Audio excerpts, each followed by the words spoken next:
Bismillahirrahmanirrahim. Assalamu alaikum wa rahmatullahi ta'ala wa barakatuh. Bonjour tout le monde. J'espère que vous allez bien. Aujourd'hui, on va voir un autre exercice de la mécanique des fluides sur le chapitre de l'équation de l'hydrostatique. Comme d'habitude, vous pouvez aller sur le lien que j'ai laissé dans la description pour récupérer l'énoncé de l'exercice. Et si vous pouvez le faire à l'avance, ça sera idéal. On va donc commencer par la lecture de l'énoncé. En parallèle, je vais essayer de faire quelques croquis pour expliquer un peu les étapes montrées dans l'énoncé. Allons-y. Si on prend un tube d'environ 80 cm de longueur et de diamètre quelconque, là j'ai le tube, on le remplit entièrement de mercure, puis on bouche momentanément son extrémité ouverte. Là on va boucher l'ouverture à la main avec autre chose, et on le plonge dans une cuve contenant du mercure. Voilà la cuve, remplie elle aussi avec du mercure. Et on la plonge dans une cuve contenant du mercure en renversant le tube et on relâche finalement l'ouverture pour mettre en contact les deux mercures.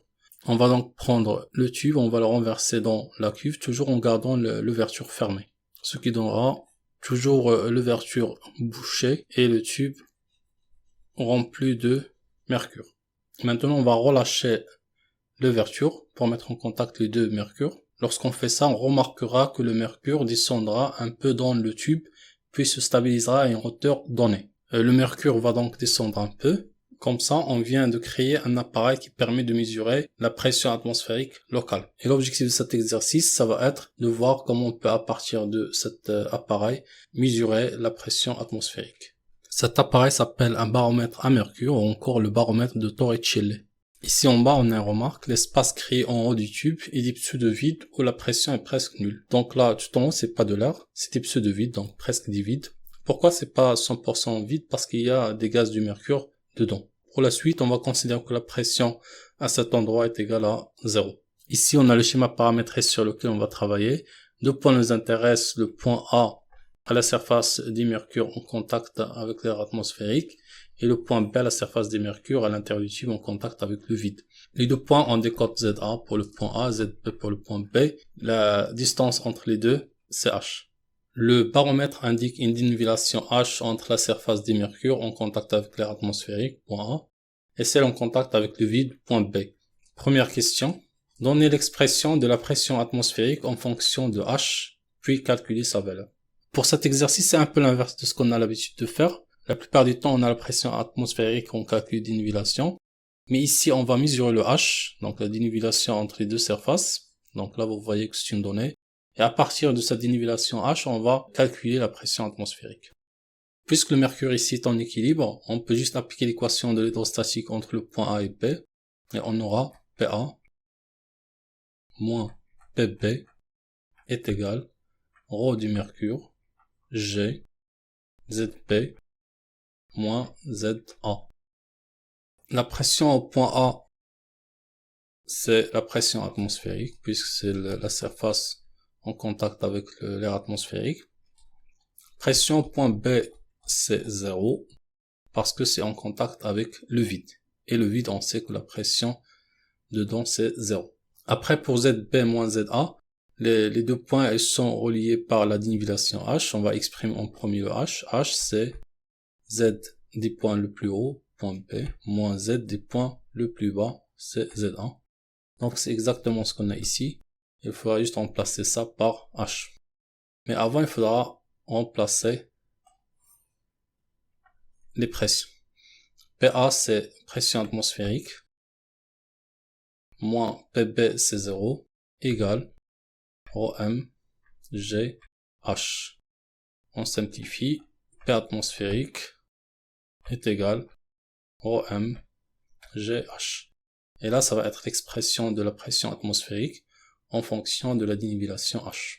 Pour l'application numérique, on a pression atmosphérique est égale la masse volumique du mercure, donc c'est 13 546, fois G, c'est 9,81, fois H. H, c'était donné en millimètres, c'était 762, qu'il faudra convertir en mètres en divisant par 1000. Ça nous donnera 0,762.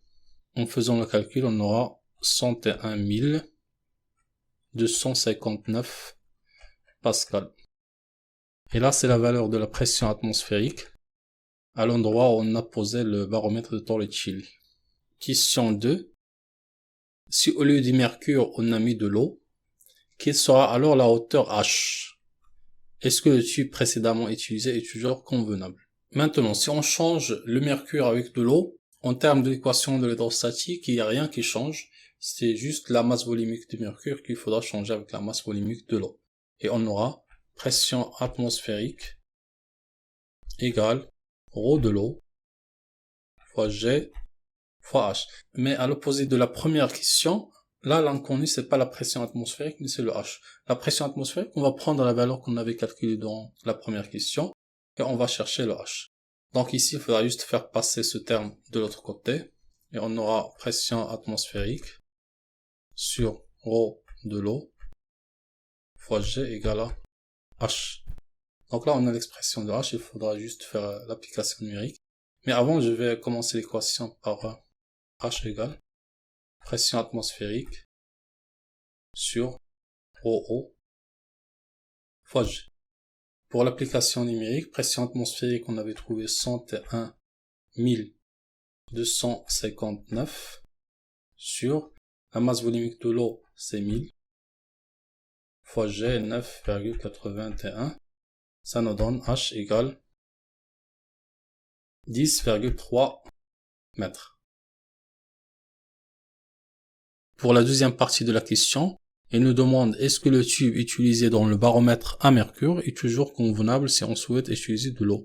La réponse est non. Pourquoi? Parce que la hauteur du tube utilisé dans le baromètre à mercure était de 80 cm. Pourquoi? Parce qu'on savait H, ça va être dans les alentours de 75 cm. Mais là, si vous remarquez pour l'eau, c'est 10 mètres. 10,3 mètres. Donc les 80 cm ne seront pas suffisantes. Comme ça, on est arrivé à la fin de cet exercice. N'oubliez pas que dans la description, vous aurez le lien vers l'énoncé et la correction détaillée de l'exercice. Si vous avez des questions, vous pouvez me les poser dans les commentaires, j'essaierai d'y répondre. Maintenant, je vous donne rendez-vous à un autre exercice, une autre vidéo. D'ici là, portez-vous bien et à bientôt.